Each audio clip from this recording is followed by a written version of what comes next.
Oh my god. I mean, it took me long enough, right, to get around to this specific game. It's been out since... I actually don't know. I should probably fact check that. Oh my god, I don't have the game audio playing. Ha ha, silly me. It didn't really matter. There's no audio in this beginning part. It's really strange, but... The game's been out since, like, what, 2017?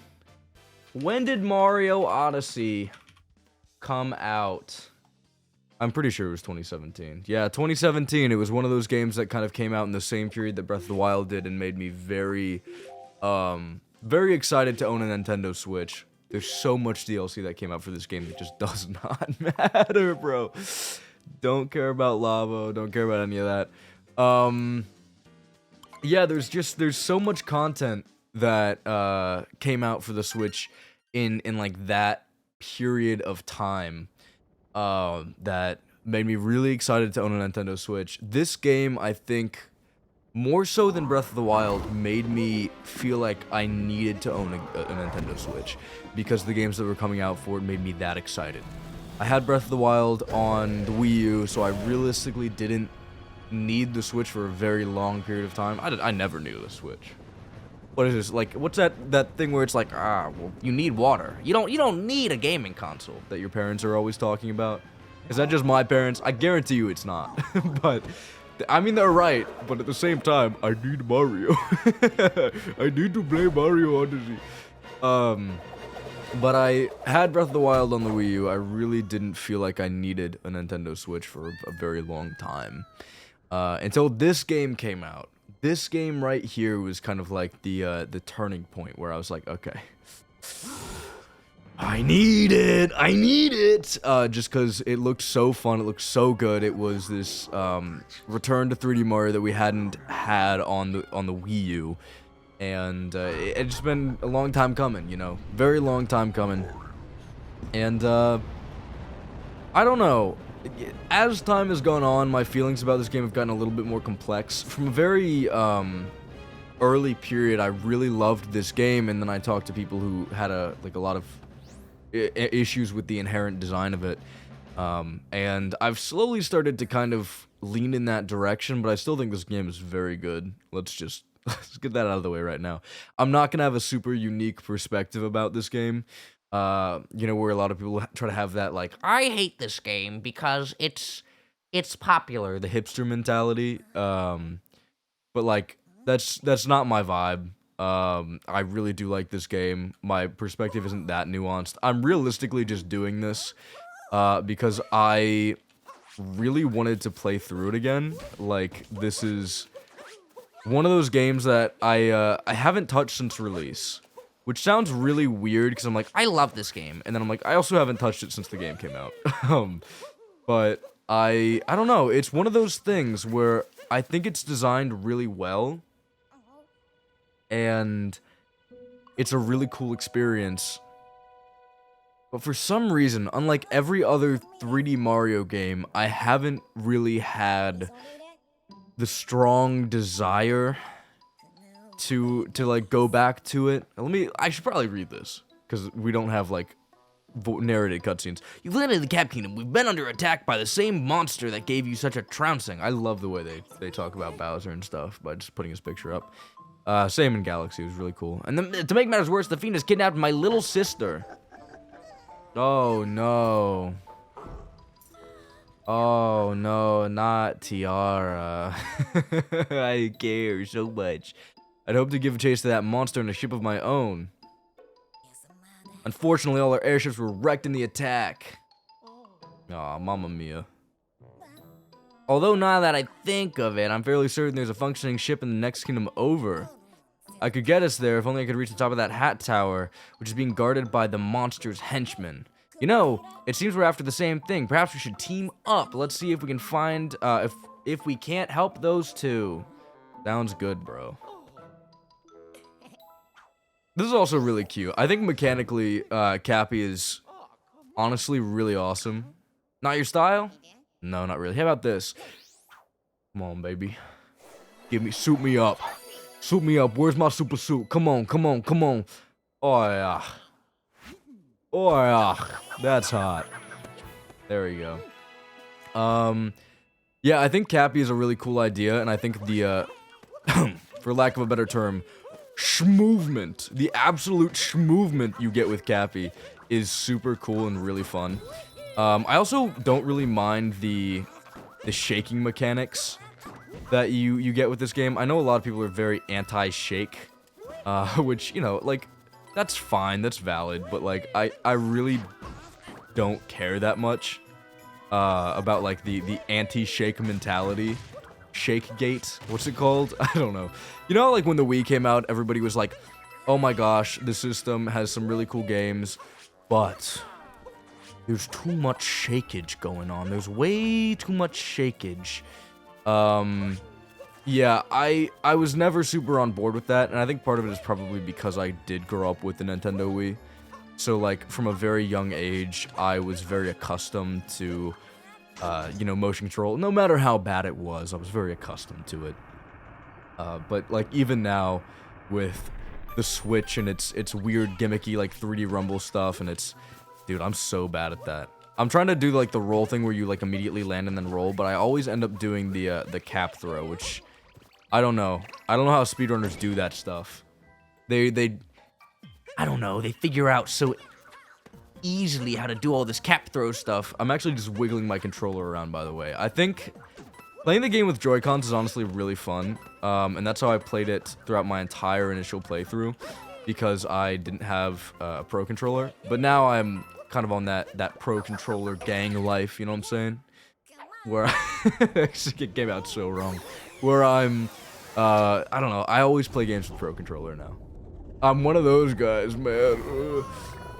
Realistically, I think Joy-Cons are more comfortable for this game, just cause, like, of the shake mechanics, but I something about maneuvering with Mario, with a Pro Controller, it just feels nice, too. I might switch it up, I might, like, you know, play with the Pro Controller every once in a while, play with the Joy-Cons every once in a while, but I think Joy-Cons are probably the definitive experience for this. I know that's essentially sacrilege to say, but I think it's very, very, very true. Alright, let's see. So, this is too high up. They give these little blocks here to make it so that you can get up there, without having to do, like, the weird shake mechanics. But I just shook my controller and you can see I'm jumping way higher. This is the thing people are, like, very weirded out by. The shake mechanics being kind of, like, the best way to play. Because in Galaxy on, like, Switch, you can map the shake to, or the shake is mapped to a button, and, like, you can either shake or you can just press the button and you'll get the exact same experience no matter what. But if you don't shake, you just can't do stuff sometimes. And some people really, really don't like that. I kinda, again, I don't care. Like, it's not that deep. It's really not that deep. But for some people, it's so rough. They cry like big babies when they're forced to shake the controller. They go, ooh, why do I have to shake the controller? Why can't I just play with the buttons?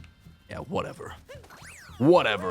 So this initial Cap Kingdom doesn't really have anything in it. This is more of like a tutorial introduction area to the game and its mechanics, which, I don't know. This game opens up really fast. Not as fast as, like, I don't know.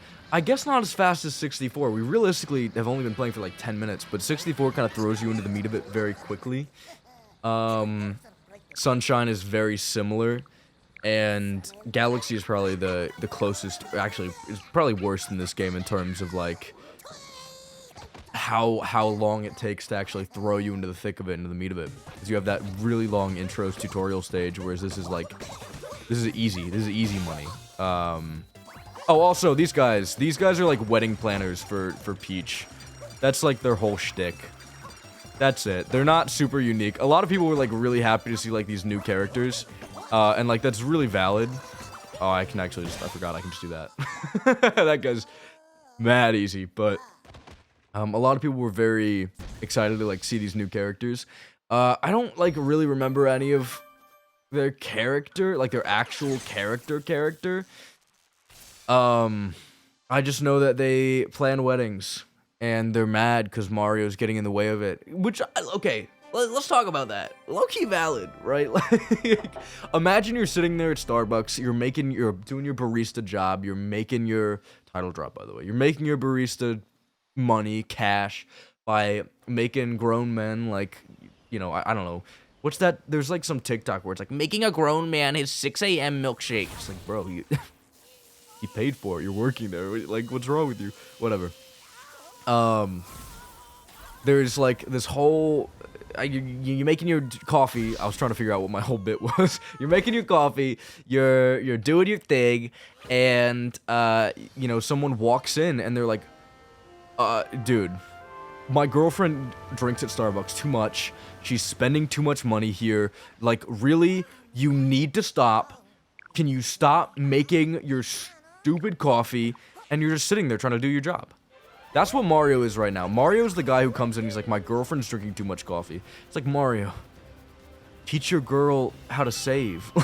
Like, that's not our problem. Peach being incapable of saving money because she grew up wealthy that's not our problem. I don't know where this bit was trying to go. I don't know where it went. I don't know what I'm doing. By the way, by the time this video goes up, it's gonna be like kind of weird. This is gonna come out really late in regards to like everything else I put out, because I'm gonna have been hanging out in Key West. Oh baby, Key West, Florida. So yeah, I'm gonna be doing cool stuff, and you guys are gonna be sitting here watching a YouTube Let's Play. L, massive L. I'm sorry. I appreciate all of you. You guys are doing God's work watching my horrible content, but I will still make fun of you. What are you guys doing? Go watch PewDiePie or something. Go watch him say the... No, like... maybe I shouldn't make jokes about PewDiePie saying inappropriate things. So, this opening area of the Cascade Kingdom is actually pretty cool. Ooh, look at this. I wonder what this is. Can't do anything with that yet, but... it's pretty cool. Something that's very weird about this game... that might kind of add to my... I don't want to say distaste for it. I don't have a distaste for this game. But my disinterest in replaying it. That's a better way of wording things. Something that kind of adds to my disinterest in replaying this game is the fact that you can't really do everything you want in a world immediately. And this was always a part of 3D Mario and kind of like just something that was... I don't know, it was always there. Like, you hop into Mario 64, you try to go through all of the bomb battlefield. Oh, Mario wings to the sky. You can't do that, right? And that's fine. I don't have an issue with that inherently. It gives you good reason to come back to worlds and stuff. But I really like playing my games in a very specific way. I like to do everything you possibly can in an area, and then minimize the backtracking that I have to do, so that I don't have to worry about that stuff at a later date. That is actually impossible here, just because there's a lot of stuff that's locked behind, one, post-game content, which we'll get to, but two, just like, not getting to other areas yet. Like that painting down there, spoiler alert, for a game that came out in 2017, that takes you to an area that's later in the game, but we haven't been there yet, so it's like, we're not gonna do that. We're not gonna show you that just yet. It's fine. It makes sense. I get it, guys. I really do. I don't know why I started turning to Steve-O there, but I get it. I really do. I just... Something about that makes this game really hard to, like... I don't know. It doesn't fit my usual play style for 3D Mario games. It's very different. It's very, very different. It's either one of those, like, you love the changes or you hate the changes. And I've seen so many people that actually do not care about the fact that this game, like, yes, oh my gosh, I'm a real one. I've seen so many people that do not care about this game being, I don't know, structured in the way that it is, and can completely and utterly forego all of the stuff that I'm being a baby and complaining about, and replay this game and have a great time. I just have a hard time doing it. I have a really, really hard time doing it. You know what? I'm going to talk about this right now. I was really considering not discussing this topic until way later, because it's very video essay-esque. And I only say that because It actually does show up in a lot of video essays about this game, but, the moons. The moons. They kind of suck. Not necessarily like the way you get them. There are plenty of moons that do kind of have these really dumb missions and these dumb rewards to them. Or the moons feel dumb as a reward because of how dumb the missions are that are connected to them. Does that make sense? The moons just don't feel like they have this level of value that the stars have in previous Mario games. And I think it suffers from a very similar issue that Mario Sunshine does, but like kind of for a different reason. Mario Sunshine has a very weird way of progression where you have shines that essentially act as goalposts rather than acting as actual collectibles like the like the stars in Mario Galaxy or Mario 64. But in Sunshine, again, goalpost mentality, you finish every single mission up to a certain point in that game, and then you progress to the next area, and you need to do all of that, finish every single mission 9 to get to the final boss. Very weird structurally, and it makes the shines really, again, just feel like a goalpost rather than, feeling valuable. And unfortunately, that kind of makes a lot of the content that's available in the hub world and a lot of the secret shines just feel very dumb. Like, you don't want to do them. You don't need to do them to actually get anywhere. Like, what's the value? What's the purpose of going through these sometimes really, really annoying missions just to get the equivalent of nothing, right? Like, it doesn't make sense. It just doesn't make sense. It's not valuable.